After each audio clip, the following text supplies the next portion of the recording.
Hello friends, எல்லோரும் எப்படி இருக்கீங்க? நல்லா இருக்கீங்களா? எல்லோரும் நல்லா இருப்பீங்க நம்பிக்கையில் நம்ம இன்றைக்கி வீடியோவை ஸ்டார்ட் பண்ணலாம் வாங்க.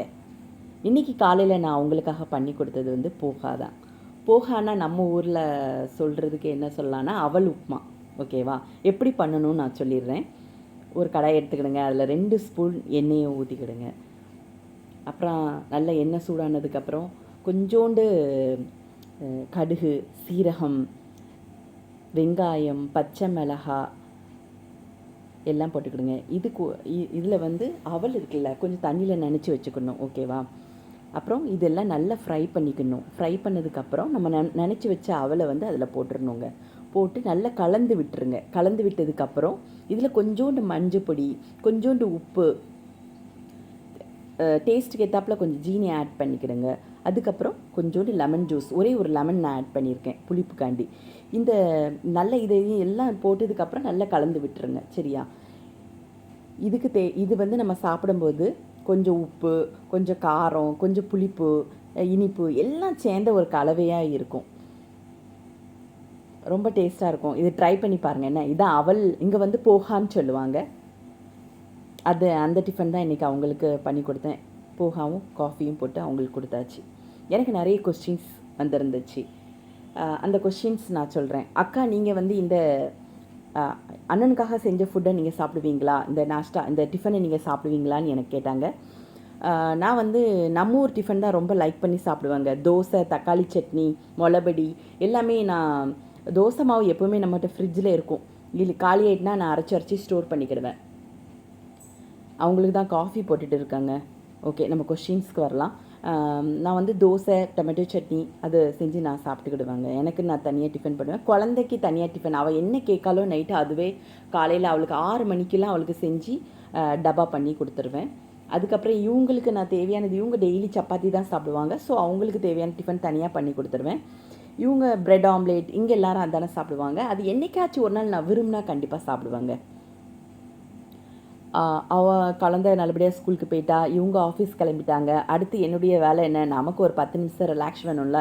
அதுக்காக நான் டிவி வந்து ஸ்டார்ட் பண்ணிட்டேன். டிவி சாலு பண்ணிவிட்டு ஏதாவது பழைய பாட்டு கேட்டுட்டு ஒரு 10 நிமிஷம் அப்படி உட்காந்துருப்பேன் என் பாட்டுக்கு.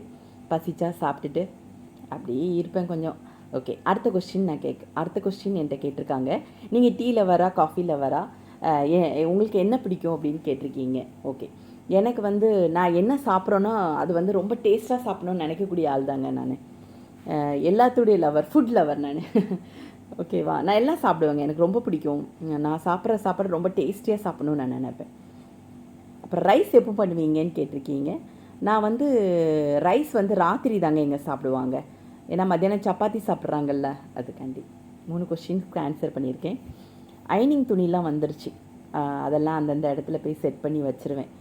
பாம்பேயில் நல்ல மழைங்க, அதனால் துணி காயவே மாட்டுக்கு. நானும் மடித்து வச்சிடலாம் தொட்டு பார்க்க அது அப்படியே இருக்காது. ஃபேனை போட்டு விட்டாச்சு. சரி, எப்போ காஞ்சதோ அப்போ மடித்து வச்சுக்கலாம் அப்படின்னு சொல்லிட்டு இருக்கேன்.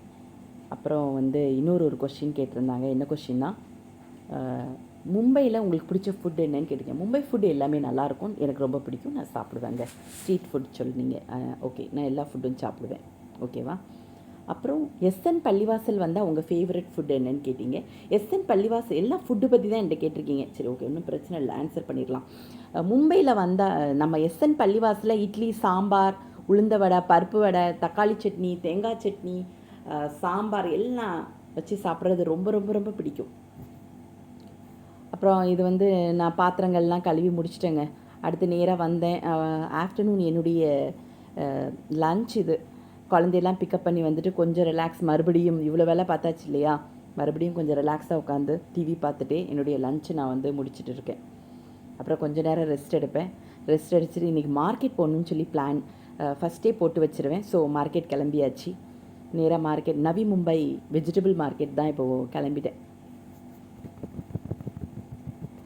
போயாச்சுங்க. மார்க்கெட்டில் அவ்வளோ கூட்டம் இருக்குங்க, போயிட்டே இருப்பாங்க வந்துட்டு. ஏன்னா ஆஃபீஸ் விடுற டைம் இல்லையா, அவங்க வீட்டுக்கு போகிறது, வெஜிடபிள்ஸ் வாங்கிட்டு போகிறது, செம கூட்டம் இருந்துக்கிட்டே தான் இருக்கும். இது வந்து கரெக்டாக ஒரு 8:30 9 மணி வரை இந்த கூட்டம் இருக்கும்.